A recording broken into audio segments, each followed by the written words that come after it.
नमस्कार दोस्तों, स्वागत है आप लोगों का आपके अपने YouTube चैनल हिंदी साहित्य वाला पे। मैं विक्रम वर्मा आप लोगों का बहुत बहुत स्वागत करता हूं।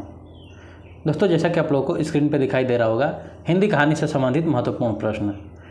दोस्तों, हम लोग पिछली 2 कक्षाओं में प्रैक्टिस फर्स्ट और प्रैक्टिस 2 मतलब 2 प्रैक्टिस लगाए हैं 50-50 क्वेश्चन का, हिंदी से ही यूनिट नंबर जो 7 है। तो यूजीसी में जो यूनिट नंबर 7 है हिंदी कहानी, उससे संबंधित हम लोगों ने क्वेश्चन सॉल्व किया है। और जो सेकेंड यूनिट है हिंदी गद्य का साहित्य, उसमें भी जो हिंदी का पोर्शन है जिसमें उद्भव विकास और तमाम चीज़ें हैं, तो उसको भी इसमें हम लोग कवर करते चल रहे हैं इसी क्वेश्चन के थ्रू। तो दोस्तों, आज हम लोगों का ये तीसरा क्लास है प्रैक्टिस सेट से। तो चलिए आज हम लोग तीसरा प्रैक्टिस करेंगे। तो देखिए, सबसे पहला क्वेश्चन पे हम लोग चलते हैं सीधे अब बात को ख़त्म करते हुए, क्योंकि बातें तो कभी ख़त्म होगी नहीं दोस्तों, और पेपर नज़दीक आ ही रहा है, तो मन की बात होती रहेगी कभी कभी अपने बीच बीच में, जिसे हमारे प्रधानमंत्री जी करते हैं। तो वैसे ही अपनी भी मन की बातें होती रहेगी, लेकिन अभी समय है हम लोगों का संघर्ष का और ज़्यादा से ज़्यादा प्रैक्टिस लगाने का, तो इसको हम लोग करते रहते हैं। एग्ज़ाम आ जाएगा, अच्छा रिजल्ट आएगा, तो मन की बात भी अपना थोड़ा बहुत कर लिया जाएगा। तो चलिए शुरुआत करते हैं। और सबसे पहला क्वेश्चन ऐसे है कि इंस्पेक्टर माता दीन चांद पर रचना है मनोरंजन प्रधान, व्यंग प्रधान, नैतिकता प्रधान और चरित्र प्रधान। तो दोस्तों, ये इंस्पेक्टर माता दी चांद पे व्यंग्यात्मक कहानी है, तो ये व्यंग प्रधान कहानी है। तो ऑप्शन नंबर ए सही हो जाएगा, ऑप्शन नंबर सी सही हो जाएगा, व्यंग प्रधान। फिर अगला क्वेश्चन है कि इंस्पेक्टर माता दीन चांद पर कहानी के संदर्भ में कौन सा कथन सही नहीं है। ठीक, यहाँ पे दोस्तों ये पूछा है कि कौन सा कथन सही नहीं है, ये ध्यान दीजिएगा, क्योंकि इसमें क्या होगा कि हम लोग इस पे इंस्ट्रक्शन पे ध्यान ही नहीं देते, कि निर्देश पे ध्यान नहीं देते कि आखिर क्वेश्चन कहना क्या चाहता है, और इसके चलते हम लोग का ज़्यादा क्वेश्चन गलत हो जाता है। और बाद में आने के बाद पता चलता अरे यार वहाँ तो नहीं पूछा था, अरे यार वहाँ पे हाँ पूछा था। तो ये बाद में अरे हाँ ना करने से अच्छा है हम लोग स्टार्टिंग में ही जो अरे हाँ ना करना है कर ले, एग्ज़ाम में जाके सीधे एकदम आए अच्छे से करके।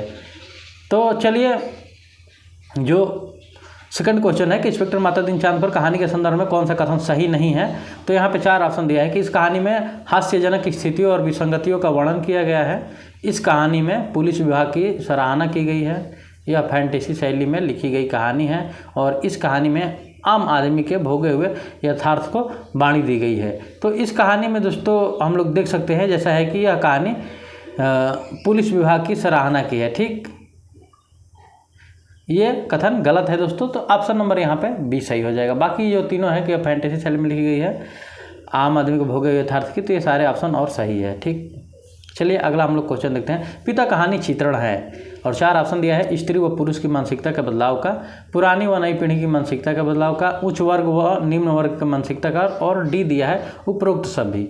तो पिता जो कहानी है दोस्तों, उसके पुत्र और पिता की कहानी है, जिसमें ये दिखाता है कि वो सारी सुविधाएं तो हम लोग को ला कर दे देते हैं, लेकिन वो खुद बाहर ही सोते हैं खाट पे, जबकि पंखा कूलर सब लगवा रखे हैं घर में।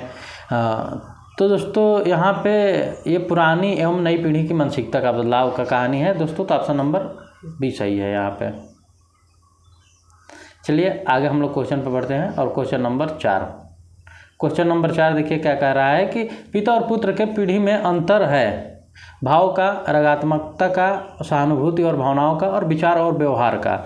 तो दोस्तों यहाँ पे जैसा कि दिया है कि पिता और पुत्र के बीच में पीढ़ी अंतर है, तो दोस्तों यहाँ पे विचार और व्यवहार का होता है। ठीक, जैसा कि आप लोग जानते हैं, आप लोग के भी घर में आपके जो भी बड़े होंगे, पिता हैं तो फिर पिता दादा, तो आपके विचार और उनके विचार कहीं अलग होता है, तो विचार और व्यवहार का। तो यहाँ पे ऑप्शन नंबर आपका डी सही हो जाएगा। चलिए आगे हम लोग बढ़ते हैं क्वेश्चन पे। कहानीकार पिता कहानी के माध्यम से क्या स्पष्ट करना चाहता है। ऑप्शन दे रहा है कि पिता और पुत्र के मध्य भावात्मक राग संबंधों की सहसंबद्धता, पिता और पुत्र के मध्य कटु संबंधों की सहसंबद्धता, पिता और पुत्र के मध्य संवेदनात्मक संबंधों की कमी को, और फिर उपरोक्त में से कोई नहीं। तो हम लोग यहाँ देख सकते हैं यहाँ पे कि ये हो जाएगा आपका कि पिता और पुत्र के मध्य भावनात्मक राग और संबंधों की सहसंबद्धता। तो ऑप्शन नंबर यहाँ पे ए सही हो जाएगा, आपका ऑप्शन नंबर ए सही हो जाएगा। ठीक, आप लोग और ये कैसे हो रहा है, जो हमारे दोस्त ऐसे कि पहली बार देते हैं एग्ज़ाम, और बहुत सारे दोस्त होंगे जो कई बार दे चुके होंगे, जिनका नेट हो के रुक जाता हो। तो दोस्तों अब हम लोग जो ये शुरू किए हैं प्रैक्टिस सेट, इसमें क्लासेज ऐसी हो रही है जिसमें हम लोग क्वेश्चन बिल्कुल ऐसा नहीं है कि सीधे सीधे कहानी से कोई एक पंक्ति का पूछ दे, तो जैसा पैटर्न पूछा जा रहा है अब उसी के अकॉर्डिंग क्वेश्चन बनाने की कोशिश की जाती है, और फिर उसी के अकॉर्डिंग क्वेश्चन को सॉल्व करवाया जाता है, ताकि उसमें ज़्यादा अंतर ना रहे। अब वो तो समय रहा नहीं कि पिछले सालों का हम लोग कुछ सालों का लगा ले प्रैक्टिस और फिर हो जाए। तो दोस्तों ऐसा तो पैटर्न अब रहा नहीं, यूजीसी नेट का अब तो हाई लेवल कर दिया, तो उसी के अकॉर्डिंग हम लोग क्वेश्चन पे भी बात करेंगे। चलिए अगला जो है क्वेश्चन कि राजा निर्वंशिया कहानी का मूल विषय है दाम्पत्य जीवन, प्रेम, आर्थिक व्यवस्था और सामाजिक रूढ़ियाँ। ठीक, तो यहाँ पे दोस्तों आर्थिक व्यवस्था, तो मूल विषय आर्थिक व्यवस्था है, क्योंकि उसके पास पैसे नहीं रहते हैं। फिर पूरी कहानी आप लोग देख ही रहे होंगे। अगर जो हमारे दोस्त कहानी नहीं मूल कहानी पढ़े होंगे, अगर उनको लगता होगा कि बहुत कम समय बचा है तो इसमें कैसे पॉसिबल है, तो आप लोग जा सकते हैं हमारे एक इसी प्लेटफॉर्म पे प्ले लिस्ट बनाए हैं, उसमें दोस्तों हिंदी साहित्य यूजीसी नेट जेआरएफ की क्लासेज ऐसे करके उसका नाम है प्ले लिस्ट का। उसमें लगभग ज़्यादा क्लासेज है, तो अभी दोस्तों लगभग 60 क्लासेज हो गई है। तो उसमें आप लोग देख सकते हैं कि वहाँ पे आपको पूरी कहानी का मूल पाठ पढ़ाया गया है। एनालिसिस चूँकि बीच बीच में किया गया है, लेकिन पूरा मूल पाठ है। तो आप लोग चाहें तो अगर आपके पास कहानी हो तो उसको रख कर मूल पाठ को सुनते हुए बहुत जल्दी से 40-40 मिनट में आप उसको समाप्त कर सकते हैं। और बाकी दोस्तों देख लीजिए जैसा। चलिए आगे हम लोग बढ़ते हैं क्वेश्चन पे। आज की विषम अर्थव्यवस्था, सामाजिक और पारिवारिक विघटन, मूल्यों के प्रति अनास्था, युवा पीढ़ी की कुंठा और आक्रोश को चित्रित करने वाली कहानी है। राजा निर्वंशिया और फिर राजा रामवंशिया, राजा निशवंशिया और फिर उपरोक्त में से कोई नहीं। तो दोस्तों इसमें जो कहानी है वो है राजा निर्वंशिया। ठीक, तो चूँकि ये तो बहुत ही दोस्तों एक आसान क्वेश्चन है, क्योंकि ये पढ़े हैं हम लोग, तो ये सीधे सीधे कहानी का जो नाम है वो हम लोग को याद रहेगा। तो यहाँ ज़्यादा भटकाव नहीं है, लेकिन देखिए थोड़ा बहुत अंतर है। राजा निर्वंशिया, राजा रामवंशिया, तो इसको ध्यान देने योग्य, ये नहीं कि राजा निशवंशिया ही मार के चले आए। तो यहाँ पे फिर आपकी कौशल बुद्धि जो होती है ना, उसकी चेक किया जाता है कि आपका ध्यान है कि नहीं है, कहीं आगे पीछे तो नहीं पढ़ ले रहे हैं। वैसे ही जैसे बहुत सारे इंग्लिश वर्ड होते हैं, जैसे दोस्तों हम लोग पढ़ लेते हैं, जैसे कि आजकल व्हाट्सअप चैटिंग में कहाँ हो, जैसे कुछ भी लिखना हो तो कुछ भी फट से लिख देते हैं। जैसे कहीं कहाँ थी तो यहाँ थी तो लिख देगी, वो बेचारी उधर से सिंबल भेज देगा या भेज देगी हाथी का, एलिफेंट का, हाँ थी, ऐसे पढ़ लेना है। तो अलग अलग तरीके से दोस्तों कुछ भी। चलिए ठीक है, क्वेश्चन नंबर 8 देखते हैं। निम्नलिखित में से कौन सा पात्र परिंदे कहानी का है? और यहाँ पे 4 पात्रों का नाम दिया है, Julie, miss Hubert, miss Wood और ये सभी। तो यहाँ पे हम लोग देखेंगे कि ये जो तीनों पात्र है, जूली, मिस ह्यूबर्ट और मिस वुड, ये तीनों है। तो यहाँ पे ऑप्शन नंबर आपका डी सही हो जाएगा, ऑप्शन नंबर डी सही हो जाएगा। क्वेश्चन नंबर 8 का ऑप्शन नंबर डी सही है। चलिए आगे देखेंगे। परिंदे कहानी है प्रतीकात्मक, यथार्थवादी, आदर्शवादी और ये सभी। तो यहाँ पे हो जाएगा आपका ये प्रतीकात्मक कहानी है दोस्तों, तो ऑप्शन नंबर ए सही हो जाएगा। और ये जो चीज़ें हम लोग पढ़ रहे हैं ना, फटाफट जो क्वेश्चन कर रहे हैं, तो ये प्रतीकात्मक कहानी है, कौन से पात्र है, उद्देश्य क्या है, उस कहानी का विषय क्या है। तो जहाँ हमने परिंदे कहानियाँ, सभी कहानियों का लगभग पूरी जितनी 21 कहानियाँ थी सबको पढ़ा दिया है, इनसे संबंधित नोट्स बना दिए। तो ये सारी चीज़ें उस क्लास में आप लोग को बता दी गई है। बस आप लोग अगर क्लास कर रहे हैं तो फिर क्वेश्चन लगाने में बहुत आसानी है दोस्तों, बहुत ही ज़्यादा आसानी है। तो अगर समय हो आप लोगों के पास तो आप लोग निश्चित तौर पे कम से कम वो तो क्लास कर लीजिए जिसमें नोट्स बनवाया गया है।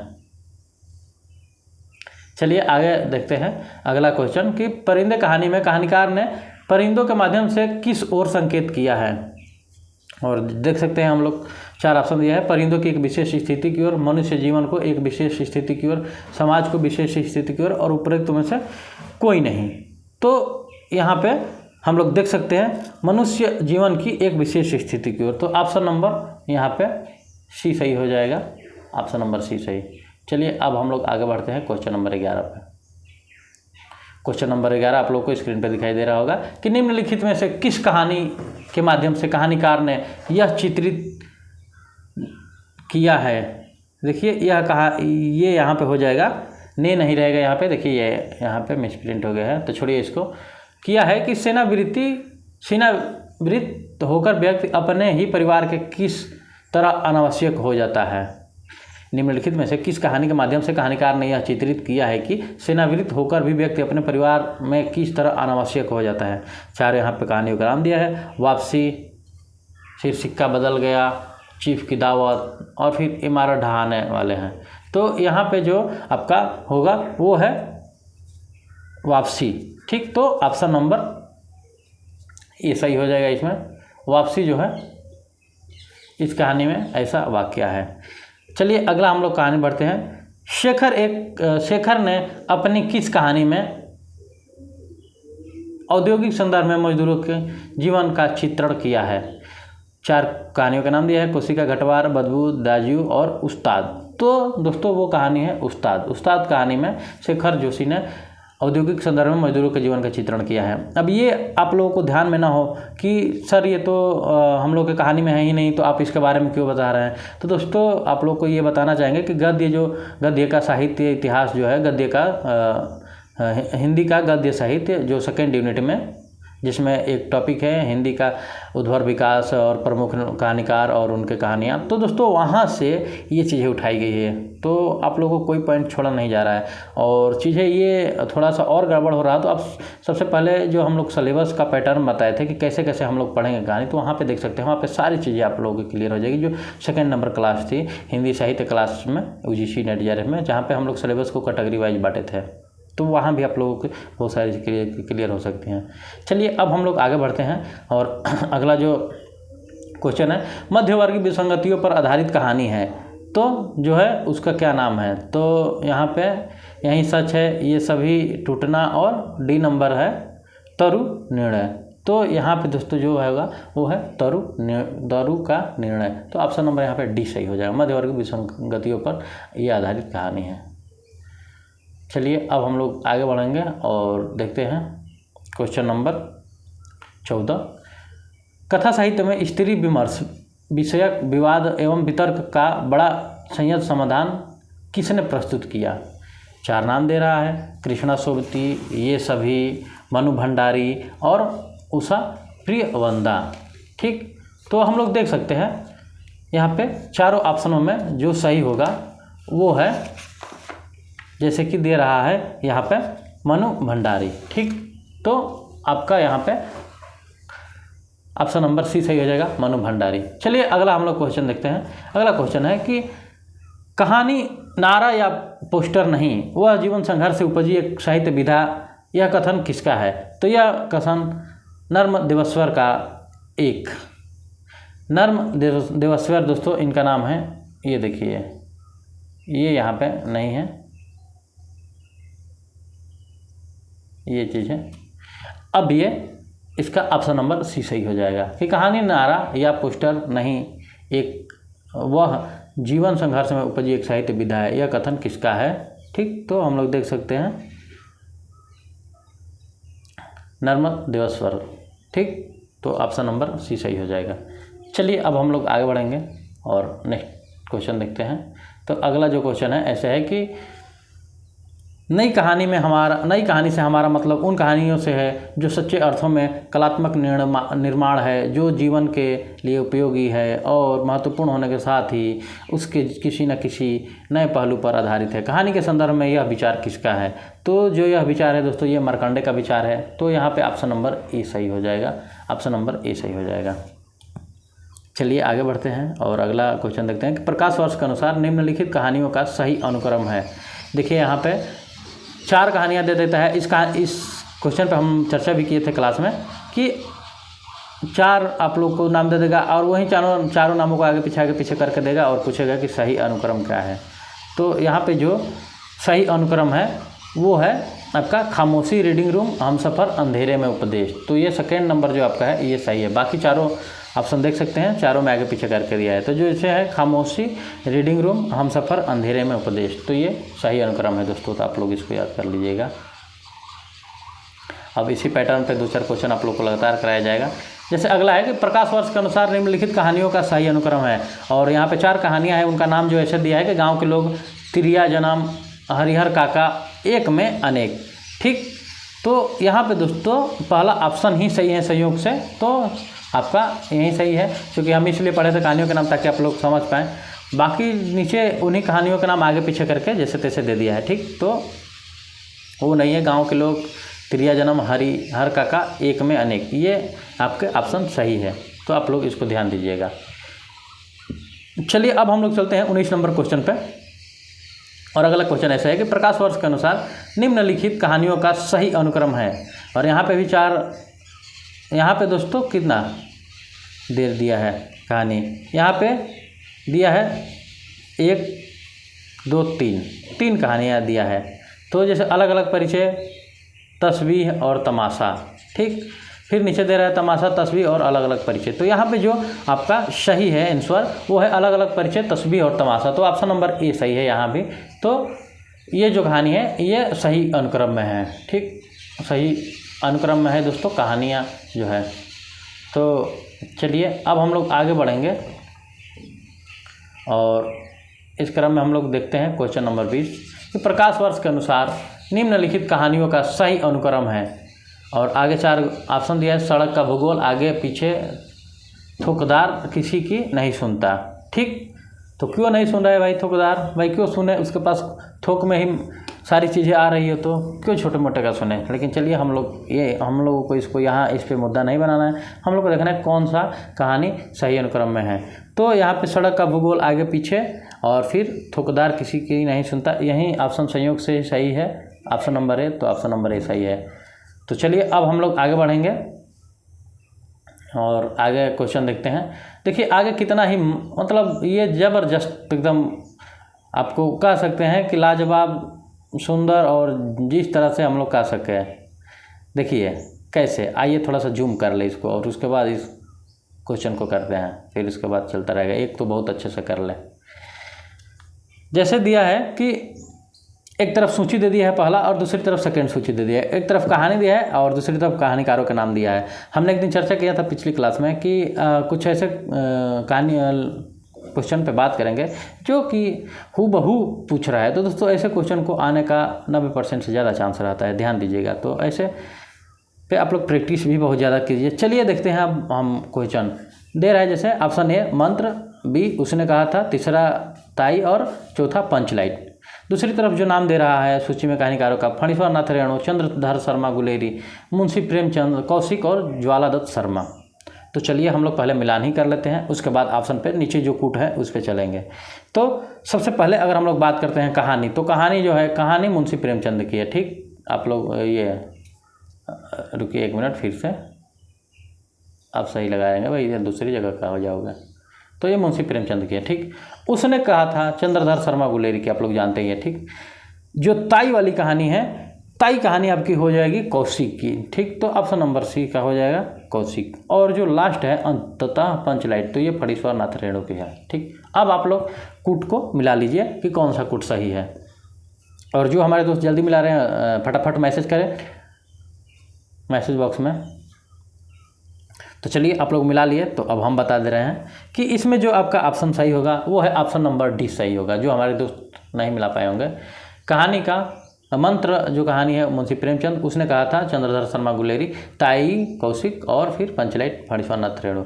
इस टाइप के क्वेश्चन पे दोस्तों आजकल यूजीसी का सबसे ज़्यादा फोकस रह रहा है कि आपको अब एक केवल कहानी के बारे में जानने से नहीं होगा, आपको 4-5 कहानियों को जानना पड़ेगा। ठीक, चलिए अब हम लोग आगे बढ़ेंगे, और आगे जो अगला क्वेश्चन है और वो भी सेम है कि एक तरफ पात्र है, दूसरी तरफ संबंध है, किस पात्र का किससे संबंध है। तो चलिए नाम दिया है लहाना सिंह, जो कि उसने कहा था कहानी का है। बोधा सिंह है या बोध सिंह, दोनों नाम आता है, तो ये है। उसके बाद वजीरा सिंह है, उसके बाद कीरत सिंह है। ठीक, और दूसरी तरफ उनका संबंध दिया है, तो सूबेदारनी का पति, सूबेदारनी का बेटा, वीर सिपाही और लाना सिंह का मित्र। ठीक, तो चलिए अब हम लोग पहले मिलान करते हैं कि लाना सिंह है कौन आखिरकार, उसका संबंध किससे है।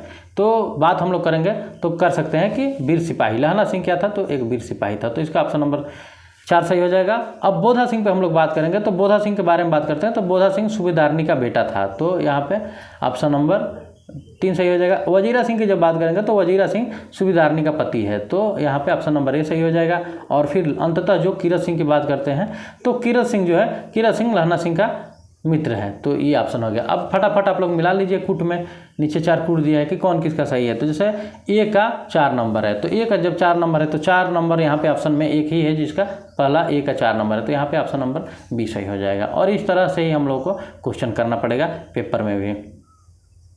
चलिए अब हम लोग अगला क्वेश्चन देखते हैं, और अगला क्वेश्चन ऐसे है कि ईदगाह कहानी के पात्र हैं मोहसिन, इकबाल, शम्मी और नीरू। नीचे कूट दिया है 1 2 3 2 3 2 3 4 और फिर 1 4। ठीक, तो आइए हम लोग यहाँ पे अब क्वेश्चन हल करेंगे। तो यहाँ पे दोस्तों मोहसिन, ठीक, और जो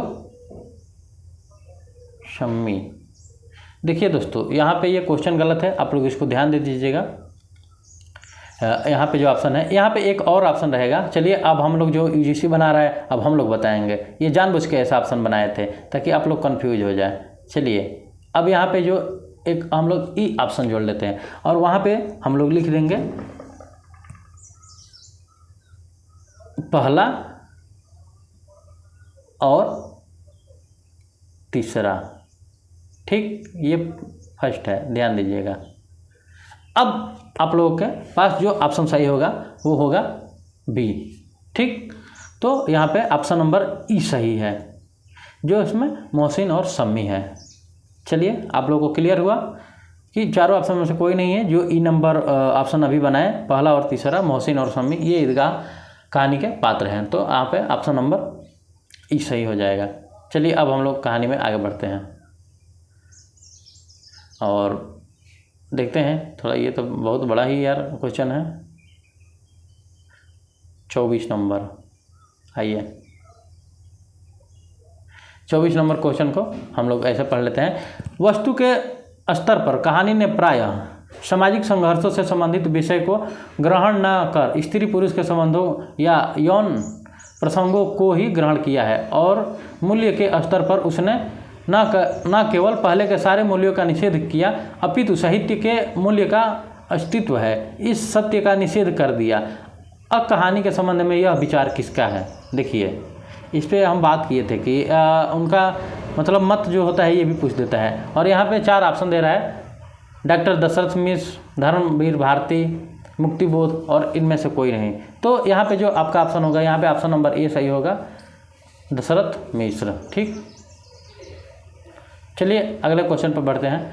अगला क्वेश्चन ऐसे है कि सहज कहानी से हमारा अभिप्राय उस मूल कथा रस से है जो कहानी की अपनी खास चीज़ है और बहुत सी नई कहानी जाने वाली कहानियों में से एक सिरे से नहीं मिलता। कहानी के संबंध में यह कथन किसका है? तो यह कथन दोस्तों जो है, ये कथन है आपका ऑप्शन नंबर ए, जैनेन्द्र जी का। तो ऑप्शन नंबर यहाँ पे ए सही हो जाएगा। ये बार बार थोड़ा सा कैमरे की तरफ जा रहा है उंगली, तो कोई दिक्कत नहीं, आप लोग मैनेज कर लीजिएगा थोड़ी देर। चलिए क्योंकि थोड़ा ये क्वेश्चन बड़े बड़े हैं। और 26 नंबर क्वेश्चन है कि सन 60 के बाद की अनेक अश्लील कहानियों की भीड़ में एक सामूहिक स्वर में रचनात्मक के स्तर पर उनका प्रतिवाद करने का प्रयास सचेतन कहानी को एक ऐतिहासिक महत्व प्रदान करता है। सचेतन कहानी के संबंध में यह कथन किसका है? ठीक, तो जो यह कथन है दोस्तों, यह है आपका 4 ऑप्शन दे रहा है यहाँ पे, कमलेश्वर, जो अगला ऑप्शन है रामदरस मिश्र, हिमांशु जोशी और महीप सिंह। तो यहाँ पे जो ऑप्शन आपका सही है वो है बी नंबर सही है ऑप्शन, ऑप्शन नंबर बी सही है, रामदरस मिश्र। ठीक, चलिए अब हम लोग आगे बढ़ेंगे और आगे बढ़ते हुए देखते हैं अगला जो क्वेश्चन है कि कथा शिल्प और कथ्य की दृष्टि से यशपाल जी प्रेमचंद के बहुत नज़दीक है, पर वे अपनी कहानी को प्रेमचंद की तरह समस्या का समाधान देने वाले उस आदर्श बिंदु पर नहीं पहुंचाते, अपितु यथार्थ की कठोरता के तीखे व्यंग का बोध करा देते हैं। यशपाल की कथा शिल्प पर टिप्पणी करते हुए यह कथन किसने कहा था? नीचे 4 ऑप्शन दे रहा है, और कौन कौन सा ऑप्शन है आइए नज़दीक से हम लोग देख लेते हैं। आप लोग ऐसा कीजिए कि जो आप लोग को ऐसा लगे कि हम बता भी रहे हैं कि ये कहानी ये क्वेश्चन थोड़ा सा इंपॉर्टेंट है, तो आप लोग स्क्रीनशॉट ले लीजिए, या तो फिर बाद में जब पेपर आए उस टाइम आप लोग इसको थोड़ा स्पीड पे लगा के सुन सकते हैं। तो चलिए देखते हैं हम लोग। 4 ऑप्शन दे रहा है, डॉक्टर भगवत स्वरूप मिश्र, डॉक्टर शांति स्वरूप मिश्र, डॉक्टर शांति प्रिय द्विवेदी और उपरोक्त में से कोई नहीं। तो जो यहाँ पे आपका ऑप्शन होगा वो होगा ऑप्शन नंबर ए सही होगा, डॉक्टर भगवत स्वरूप मिश्र।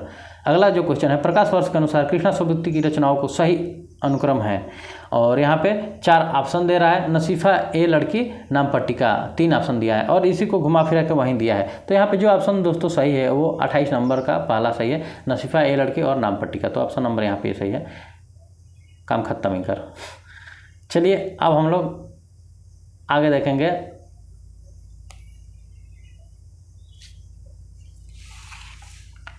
क्वेश्चन नंबर 29, ठीक। और क्वेश्चन नंबर 29 क्या है, ये भी सुमेलित वाला, एक तरफ सूची है और दूसरी तरफ सूची सेकंड है। तो देखिए सूची फर्स्ट में कहानी जो है गृहदाह, कल्लोल, आंधी, दो मित्र, ठीक 4 कहानी दिया है। सेकंड सूची में कुछ कहानीकारों का नाम दे दिया है, जैसे विश्वंभर नाथ कौशिक, मुंशी प्रेमचंद, जयशंकर प्रसाद, सुदर्शन और मृदुला गर्ग। आइए अब हम लोग क्वेश्चन को सॉल्व करते हैं। तो जैसे दे दिया है, पहला सुमेलित करना है, तो गृहदाह किसकी कहानी है। सबसे पहला हम लोग इस पर बात करेंगे, गृहदाह किसकी है। तो ये हम लोग जब बात करते हैं तो ये जो है ये मुंशी प्रेमचंद की है, ठीक। तो आइए गृहदाह की बात कर रहे हैं दोस्तों। तो गृहदाह मुंशी प्रेमचंद की ही कहानी है, तो हम लोग सुमेलित कर लेते हैं। जब कल्लोल की बात आती है तो कल्लोल किसकी है, तो कल्लोल विश्वंभर नाथ कौशिक की, तो सेकेंड का पहला हो जाएगा। आंधी की जब बात करते हैं तो ये है आपका जयशंकर प्रसाद का, तो ऑप्शन नंबर 3 का 3, सी का 3। और फिर जो लास्ट वाला है दो मित्र जो कहानी है ये सुदर्शन की है, तो डी का 4।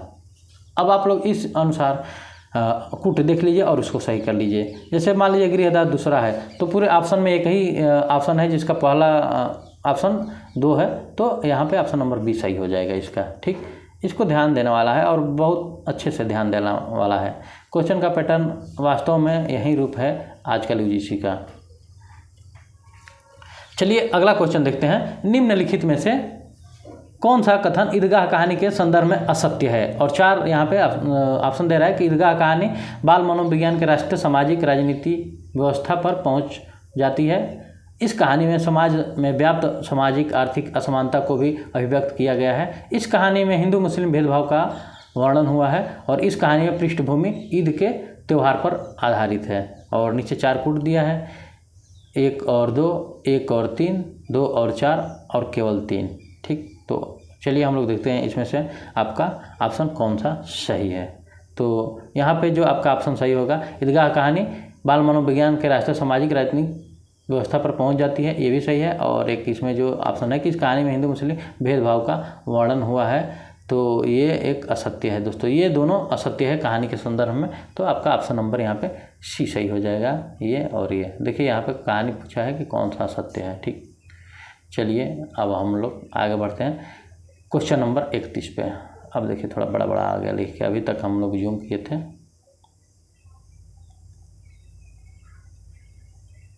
चलिए अब हम लोग देखते हैं।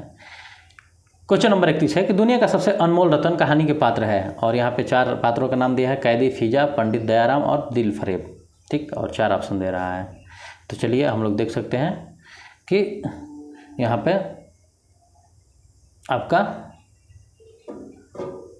जो 4 ऑप्शन है तो दिया है दुनिया का सबसे अनमोल रतन। तो इसमें जो एक होगा दोस्तों आपका ऑप्शन सही हो जाएगा फर्स्ट, और एक दिल फरेब का नाम आया है, बाकी ये 2 लोगों का नाम नहीं आया है। और इसमें हम लोगों ने ऑप्शन में एक भी कोई ऐसा ऑप्शन नहीं है जिसमें 1 और 4 हो, तो यहाँ पे 1 और 4 ये ऑप्शन आपका सही होगा। तो आप लोग लिख लीजिए एक और ऑप्शन, अगर आप लोग लिख रहे होंगे कहीं पे कि 1 और 4, तो इसका ऑप्शन नंबर ई सही होगा, जैसा कि एक पीछे बनाए थे। और ऐसा क्वेश्चन हम बार बार बना रहे हैं जानबूझ के, ताकि आप लोगों का ध्यान इस तरह के क्वेश्चन पे अट्रैक्ट हो जाए, इम्पैक्ट डाले ये क्वेश्चन आप लोगों के ऊपर कि हाँ ये इस टाइप के क्वेश्चन आजकल यूजीसी पूछ रहा है। ठीक, तो इसका एक और ऑप्शन होगा जो नहीं देते हैं हम, उसका है ई 1 और 4। ठीक है, चलिए अगर क्लियर हो गया तो हम लोग आगे बढ़ते हैं। अगला क्वेश्चन है कि निम्नलिखित में से कौन सा कथन दुनिया का सबसे अनमोल रतन कहानी के संदर्भ में सही नहीं है। ध्यान दीजिएगा क्या पूछा है, सही नहीं है। और आगे दे रहा है यहाँ पे 4 ऑप्शन। इस कहानी में प्रेमी प्रेमिका का वर्णन हुआ है, इस कहानी में देशभक्त सैनिक के बलिदान का वर्णन हुआ है, इस कहानी में समाज के निम्न वर्ग का वर्णन हुआ है, और इस कहानी में समाज के शोषक वर्ग का वर्णन हुआ है। और नीचे 4 ऑप्शन दे रहा है, 1 2 3, 2 3, 3 4 और 1 4। आइए हम देखते हैं फिर इसको। तो यहाँ पे जो आपका ऑप्शन हो जाएगा वो होगा, जैसे इस कहानी में प्रेमी और प्रेमिका का वर्णन हुआ है, फिर जो दूसरा है बलिदान का वर्णन हुआ है, तीसरा निम्न वर्ग का, चौथा। तो यहाँ पे जो ऑप्शन आपका सही होगा वो ऑप्शन नंबर बी सही हो जाएगा, 3 और 4। ठीक, तो यहाँ पे ऑप्शन नंबर बी सही है, जिसमें 3 और 4। ठीक, चलिए अब हम लोग आगे बढ़ते हैं। अब क्वेश्चन नंबर 33 है कि गैंग्रीन कहानी के पात्र नहीं हैं, और 4 ऑप्शन दे रहा है, मनोहर, मालती, कथाकार, अतिथि और लाली। ठीक, तो चलिए यहाँ पे 4 कुट भी दिया है, तो हम लोग देखते हैं कि इसमें से कौन नहीं है। तो जो है उसमें आपके, तो यहाँ पे मनोहर और लाली गैंग्रीन कहानी के पात्र नहीं है, तो ऑप्शन नंबर यहाँ पे ए सही हो जाएगा। तो बहुत ही नॉर्मल दोस्तों कहानी था ये, क्योंकि उसमें मालती और कथाकार जो अतिथि के रूप में आए होते हैं, तो उनकी चर्चा है पूरे आगे की। आगे दे रहा है, और गैंग्रीन कहानी का एक और नाम है रोज। हम आप लोगों के साथ चर्चा किए थे, तो इस बात को आप लोग ध्यान दीजिएगा। जहाँ गैंग्रीन ना दे के रोज दे दिया कि रोज कहानी के पात्र नहीं है, तो आप लोग को पहले बिल्कुल आपको घबराना नहीं है। ठीक, उसके बाद आगे चर्चा करना है। तो चलिए अगला हम लोग क्वेश्चन देखेंगे कि गैंग्रीन कहानी किन सोपानों के इर्द गिर्द घूमती है। 4 ऑप्शन दे रहा है, घर के नित्य क्रमिक कामकाज, पति की प्रतीक्षा, बच्चे की देखभाल और मेहमान के अतिथि सत्कार। नीचे 4 ऑप्शन दे रहा है, तो चलिए हम लोग देखते हैं। तो जो यहाँ पे होगा, घर के नित्य कामकाज, बच्चे की देखभाल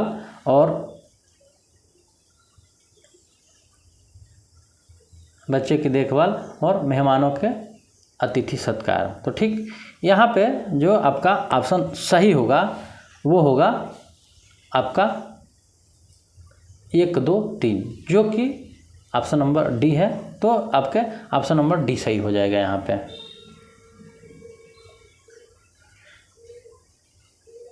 तीनों ऑप्शन ये सही है।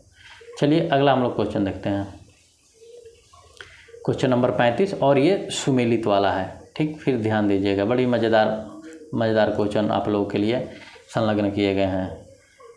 चलिए अब हम लोग देख सकते हैं कि जैसे कि दिया है एक तरफ सूची और दूसरी तरफ भी सूची दिया है दूसरा, और कहानी, और दूसरी तरफ कहानीकार का नाम दिया है।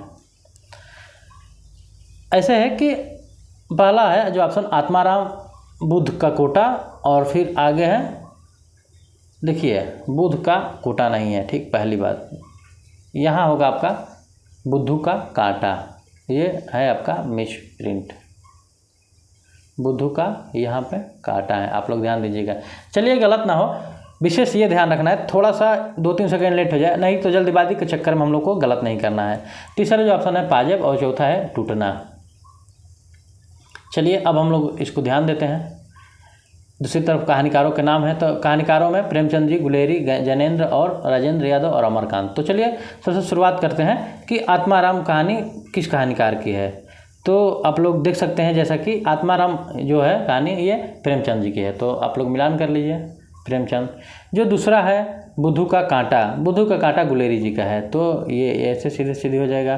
पाजेब जैनेन्द्र के है, तो तीसरा का तीसरा। और चौथा जो है टूटना राजेंद्र यादव की है, तो टूटना राजेंद्र यादव की है। तो जो ऑप्शन यहाँ पे हम लोग देख सकते हैं 1 2 3 4 जो रहेगा, तो 1 2 3 4, तो यहाँ पे आपका ऑप्शन नंबर बी सही हो जाएगा, 1 2 3 4। चलिए अब हम लोग आगे बढ़ेंगे।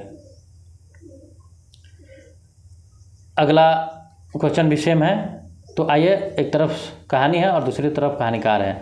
तो जिंदगी और जोक किसकी है दोस्तों, आप लोग बता सकते हैं। तो जिंदगी और जोग है आपके अमरकांत की, तो लगा सकते हैं हम लोग अमरकांत के साथ सुमेलित कर लीजिए,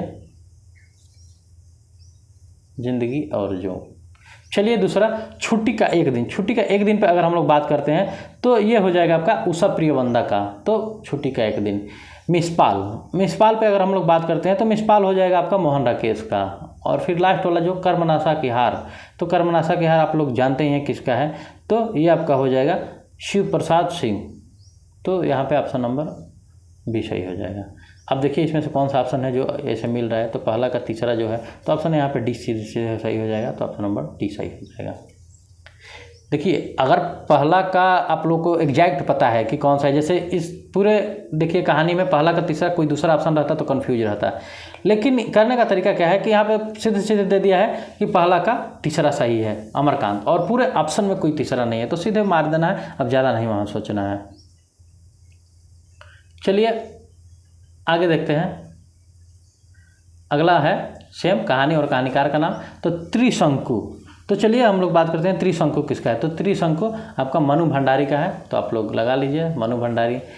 अगला जो है इसमें इंद्रजाल, तो इंद्रजाल किसका है, तो इंद्रजाल आपका जयशंकर प्रसाद का है। नेक्स्ट अब हम लोग बात करेंगे आपका मानसरोवर का, तो मानसरोवर किसका है, तो ये प्रेमचंद जी का है। और फिर जो विप्र कथा है, तो विप्र कथा आपका अज्ञेय जी का है। ठीक, आइए अब हम लोग ऑप्शन देखते हैं। त्रिशंकु, त्रिशंकु में देखिए यहाँ पे दो में यहाँ पे भी और यहाँ पे भी चार चार दे दिया है, तो थोड़ा सा कंफ्यूज पैदा कर दिया। अब हम लोग आगे बढ़ेंगे, फिर इंद्रजाल पे देखेंगे, तो इंद्रजाल किसका है, तो जयशंकर प्रसाद जी का है। अगर ये दो आपको मालूम है और फिर चार के बाद पाँच ऐसा ऑप्शन कोई नहीं दिया है, तो यहाँ पे आप लोग ऑप्शन नंबर डी सीधे सीधे कर दीजिए सही, तो ऑप्शन नंबर डी सही हो जाएगा। चलिए अब हम लोग आगे बढ़ेंगे, अगला देखेंगे कहानी में संबंधित क्वेश्चन। तो अपना अपना भाग कहानी के पात्र हैं, यहाँ पे चार ऑप्शन दे रहा है, लेखक, लेखक का मित्र, बालक और अभिजीत वर्मा, चार ऑप्शन भी दे रहा है। तो अपना अपना भाग ये कहानी के पात्र हैं, तो यहाँ पे आपका हो जाएगा लेखक, लेखक का मित्र और बालक।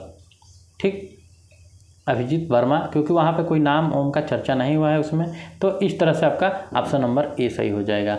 अपना अपना भाग्य भी कहानी दोस्तों बहुत ही मज़ेदार है, एक बालक के बारे में दिखाई गई है, आप लोग उसको देख सकते हैं, वीडियो को देख सकते हैं और कहानी को सुन सकते हैं। जैसे कि खाना को खा सकते हैं, भोजन जो होता है दाल रोटी मतलब सब्जी रोटी को खा सकते हैं, पानी को पी सकते हैं, ना कि सब्जी रोटी को पी सकते हैं और पानी को खा सकते हैं। चलिए आइए हम लोग आगे देखते हैं। आगे है कोसी का घटवार, ये कोसी का पटवार नहीं है, ये कोसी का घटवार है। ठीक, तो कोसी का घटवार कहानी में चित्रित है,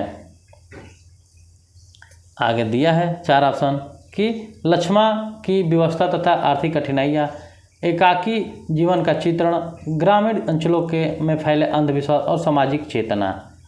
ठीक, चार ऑप्शन दे रहा है और हम लोग को मिलाना है इसमें से। तो यहाँ पे लक्ष्मा की व्यवस्था और आर्थिक कठिनाई, एकाकी जीवन का चित्रण और ग्रामीण अंचलों में फैले अंधविश्वास, ये तीनों ऑप्शन सही है, तो ऑप्शन नंबर यहाँ पे बी सही हो जाएगा। चलिए अब हम लोग बढ़ते हैं अगले क्वेश्चन और क्वेश्चन नंबर 40 की तरफ। क्वेश्चन नंबर 40 है कि कृष्णा सोबती की कहानी सिक्का बदल गया के पात्र है। ठीक, और आप लोग देख सकते हैं यहाँ पे चार पात्रों के नाम दिया है, शाहनी, हसैना, ठीक, और फिर जुलेखा और शेरा, और यहाँ पे चारों ऑप्शन भी दिया है। तो अगर जो दोस्त हमारे वीडियो देखे होंगे, आप लोगों को क्यों वीडियो को बार बार कर रहे हैं, क्योंकि वहाँ ये सारी चीज़ें क्लियर की गई है, तो वहाँ पे आप लोग ये सारे पात्रों को एकत्रित रूप से वहाँ पे उद्देश्य या पात्र सारी चीज़ें बताई गई है। तो आइए हम लोग पहले क्वेश्चन कर लो, उसके बाद बात करते हैं।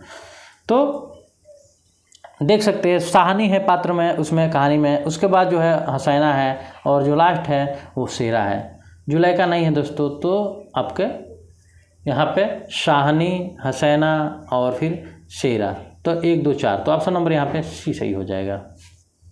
चलिए आगे बढ़ते हैं क्वेश्चन नंबर 41 पे, और क्वेश्चन नंबर 41 कैसे है कि सिक्का बदल गया कहानी का उद्देश्य है, और चार यहाँ पे ऑप्शन दे रहा है, देश के बंटवारे की स्थिति का लोगों पर पड़े प्रभाव का चित्रण, अमीर शाही जीवन बिताने वालों की दुर्दशा का चित्रण, मालिक के प्रति वफादारी निभाने का चित्रण और आपसी प्रेम का चित्रण।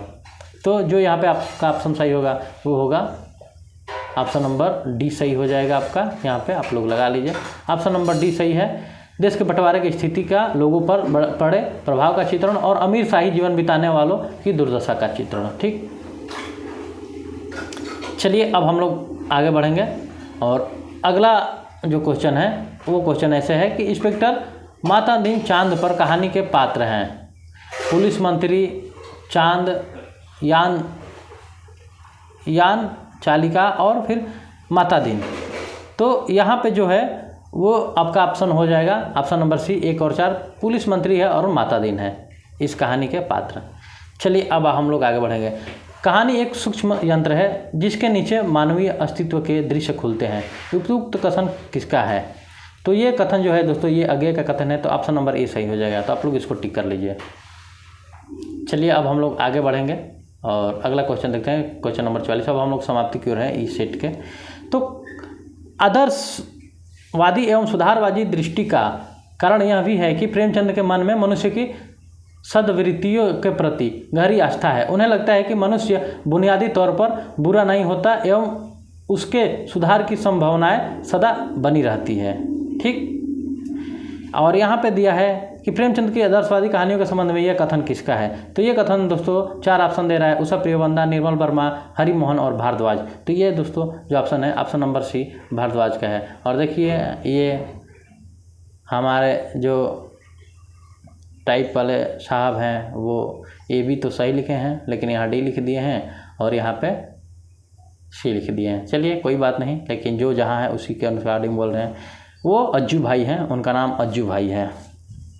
और अज्जू भाई आजकल थोड़ा ज़्यादा ही इधर उधर मिस टाइपिंग कर रहा है। आज उनको हम डांटते हैं कि भैया थोड़ा अच्छे से कर दिया करो। चलिए अब हम लोग अगला क्वेश्चन देखते हैं। जन्म काल के अनुसार निम्नलिखित लेखकों का सही अनुक्रम है। और 4 लेखकों का नाम दिया है, जयशंकर प्रसाद, ज्ञानेंद्र कुमार, प्रेमचंद और यशपाल। तो अगर हम लोग क्रम देखते हैं तो सबसे पहला नाम आता है प्रेमचंद का। उसी प्रेमचंद युग में ही प्रेमचंद युग को ही प्रेम प्रसाद युग कहा जाता है। आप लोग ध्यान दीजिएगा, हम कहानी स्टार्टिंग पढ़ाए थे तो वहाँ पे जब डिफाइन किए थे कहानी की परंपरा को तो बताए थे। तो आप लोग वहाँ से उठा सकते हैं और देख सकते हैं कि प्रेमचंद और उसके बाद प्रसाद, उसके बाद यशपाल, उसके बाद ज्ञानेंद्र। तो यहाँ पे ऑप्शन नंबर आपका बी सही हो जाएगा। चलिए अब हम लोग अगला क्वेश्चन देखते हैं, क्वेश्चन नंबर 46 कि जन्म काल के अनुसार निम्नलिखित लेखकों का सही अनुक्रम है। और 4 ऑप्शन दे रहा है, ईलाचंद जोशी, अज्ञेय, उपेंद्रनाथ अस्क और सुदर्शन। ठीक, तो जो यहाँ पे कालक्रम के अनुसार सही है दोस्तों, निम्नलिखित लेखकों का सही अनुक्रम है, तो वो हो जाएगा सुदर्शन, ईलाचंद जोशी, उपेंद्रनाथ अस्क और अज्ञेय। तो ऑप्शन नंबर यहाँ पे बी सही है। चलिए अगला हम लोग क्वेश्चन देखते हैं। अगला क्वेश्चन है कि जन्म काल के अनुसार निम्नलिखित लेखकों का सही अनुक्रम है। और 4 ऑप्शन दे रामचंद्र शुक्ल, जयशंकर प्रसाद, माधव सप्रे और विश्वंभरनाथ शर्मा, कौशिक। तो जो सही है तो इस तरह से भी हम लोग थोड़ा सा एक मोटा मोटा आइडिया लगा सकते हैं। जैसे माधव सप्रे की कहानी को सबसे पहली कहानी मानी गई है, तो मान लीजिए ये तो पहले लिखे होंगे कहानी, जो एक टकोरी बरमिट्टी है। फिर उसके बाद रामचंद्र शुक्ल जी का नाम आता है, फिर प्रसाद जी का नाम आता है, उसके बाद विश्वंभरनाथ कौशिक का नाम आता है। तो यहाँ पे ऑप्शन नंबर आपका बी सही हो जाएगा। ठीक, चलिए अब हम लोग क्वेश्चन नंबर पढ़ते हैं 48 पे। और क्वेश्चन नंबर 48 ऐसे है कि मोपासा, अनातोले फ्रांस, चेखव और टॉलस्टॉय की कहानियों को पढ़कर हमने फ्रांस और रूस से आत्मिक संबंध स्थापित कर लिया है। हमारे परिचय का क्षेत्र सागरों, द्वीपों और पहाड़ों को लांघता हुआ फ्रांस और रूस का एक विस्तृत हो गया है। रूस तक विस्तृत। उपयुक्त कथन किसका है? तो ये जो उपयुक्त कथन है ये आपका है प्रेमचंद जी का। तो ऑप्शन नंबर ए सही है यहाँ पे। ठीक, और ये कई बार आ भी चुका है पेपर में। चलिए आगे बढ़ते हैं और लास्ट क्वेश्चन पे पहुंच गए। तो कहानी छोटे मुंह बड़ी बात करनी है, यह कथन किसका है? तो यह कथन आपका है डॉक्टर नामवर सिंह का। तो आपका देख लीजिए ऑप्शन नंबर यहाँ पे बी सही है। चलिए लास्ट और अंत भला तो सब भला, लास्ट क्वेश्चन को करते हैं कि जन्म काल के आधार पर महिला कहानीकारों का सही अनुक्रम है। तो हम लोग देख सकते हैं जैसे कि महिला ममता कालिया, चित्रा मुगदल, मृदुला गर्ग और नासिरा शर्मा, ये 4 नाम दिया है। तो जो सही ऑप्शन है वो है ममता कालिया, चित्रा मुगदल, नासिरा शर्मा और मृदुला गर्ग। अब देख लीजिए ऐसा कौन सा ऑप्शन है, तो वो ऑप्शन है आपका ऑप्शन नंबर डी। तो दोस्तों ये ऑप्शन नंबर यहाँ पे डी सही है। ठीक, तो ये रहा दोस्तों आज का 50 क्वेश्चनों का हम लोगों का जो सेट था। तीसरा नंबर। अगला सेट दोस्तों, सेट नंबर 4 कल आ जाएगा आप लोगों के लिए। तो आप लोग ऐसे ही क्लास में वीडियो में बने रहिए और ऐसे ही लगातार क्लास करते रहिए। आप लोगों को वीडियो प्रोवाइड करती रही जाएगी और फिर ऐसे ही सेट कराते रहेंगे। और बाकी अगर ऐसा और कोई आप लोगों को डाउट लग रहा है तो आप लोग मैसेज बॉक्स में सीधे क्वेश्चन पूछ सकते हैं, कोई दिक्कत नहीं है। आप लोगों को डिस्क्रिप्शन बॉक्स में टेलीग्राम चैनल दे दिया गया है। आप लोगों को अगर PDF डाउनलोड करनी है तो आप लोग जाके वहाँ से ये PDF डाउनलोड कर सकते हैं। ठीक है दोस्तों, तो आज की क्लास अब हम लोग यहीं पर समाप्त करते हैं। मिलते हैं अगली कक्षा में, और तब तक के लिए दोस्तों आज की क्लास के लिए यहीं समाप्त करते हैं। धन्यवाद।